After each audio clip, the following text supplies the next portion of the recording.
Hey family, welcome to this week's minisode. We're going to get started with talking a little bit about the history of leadership.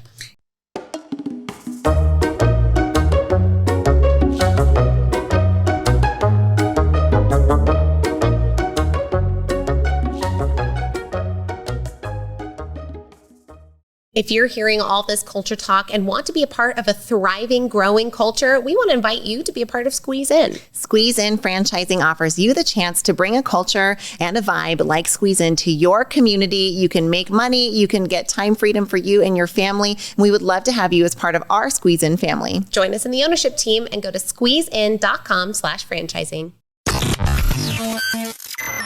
You're enjoying this episode on Angel Fenix Productions Podcast Network. To explore a complete lineup of quality programs and media production services, head on over to angelphoenix.com or like our Facebook page at facebook.com/Angel Fenix Productions.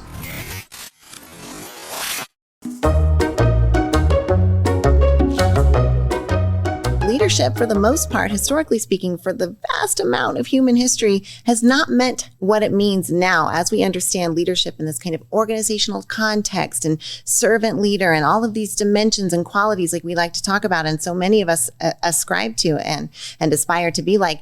For most of history, leadership was kind of brutal, like battlefield, dominating, kings and queens, like royalty. Like leadership meant the person in charge, and they would use coercion and power and force to get done what their will was, and there was no balance or power or anything like that. You know, the vernacular around servant leadership really didn't get popularized until the late 70s, early 80s is when we start seeing it pop up primarily in university texts and things. It didn't really make its way into organizational culture until the early 2000s. So we're really talking about servant leadership being the number one way of doing things, really only arising in this last couple of decades. Before that, there was only one servant leader, and it was so radical. We studied it for like 2,000 years.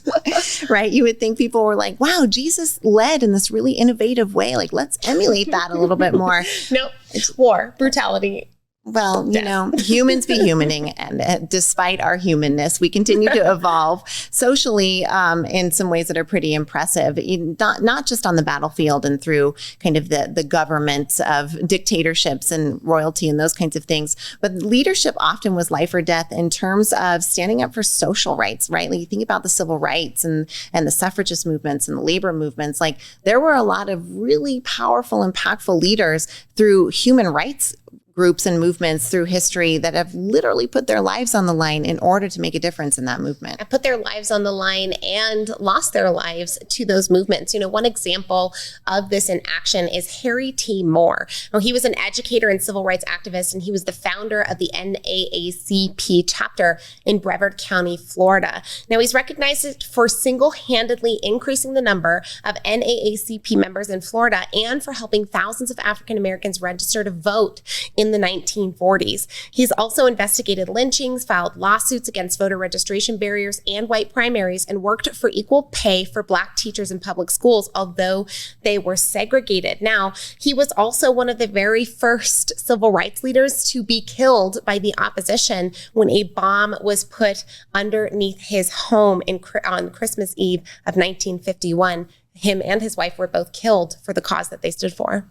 Harry Moore is immortalized in a poem by Langston Hughes, a sad and deep poem about the loss on that Christmas Eve and the good that this man did during the civil rights movement. It's just one example of so many unsung heroes. And like we all know MLK, right? Like we all know Gandhi, but there are hundreds and thousands of other people who have demonstrated this brave leadership and had the courage to put their life on the line for something they believe in. People like Sophie Scholl and the White Rose movement, really interesting story to hear here. In 1942, Hans Scholl, a German medical student at the University of Munich, founded the White Rose movement with some of his fellow students. Among the White Rose members was his younger sister. This movement was one of the few German groups that spoke out against Nazi genocidal policies. Now, at great risk, the members distributed pamphlets, spoke out against the regime, and risked their lives, ultimately losing their lives. All of them did. And Sophie being just 21 years old at the time,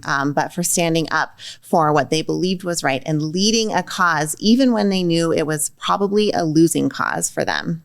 Being only 21 when she passed, I think Sophie shows us that, right, you're never too young or too small to get up and stand for what you believe in. And this was, traditionally, this is how leadership goes, right? You're an outlier and you stand up for what you believe in, or you're in a position of power and you're a leader by position. But these people literally laid down their lives for the things that they believed in. And I think it's such a beautiful example of leadership, even if it's something that might not be super relevant in today's society. It helps me orient my perspective when I get a little complainy and whiny about some of my duties and tasks as a leader these days. It's nothing life-threatening. For our restaurant business, we like to say it's just bacon and eggs. In our other businesses, it's just personal growth and development, right? It's not, risking our lives for these causes. But I'm so grateful. There have been so many wonderful leaders, both sung and unsung, throughout history who have helped blaze the trail for today's society where we can understand leadership as we do now. Now, we talked about leadership in the past. Tomorrow, let's talk a little bit more about leadership in the present. And you're going to hear some personal stories from Shyla and I about leadership in our lives. See you then.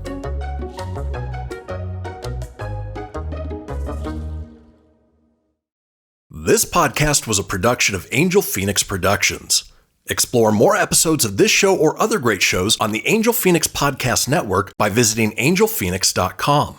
The views expressed in this show do not necessarily represent those of Angel Phoenix Productions or its advertisers and may contain language that's unsuitable for younger listeners.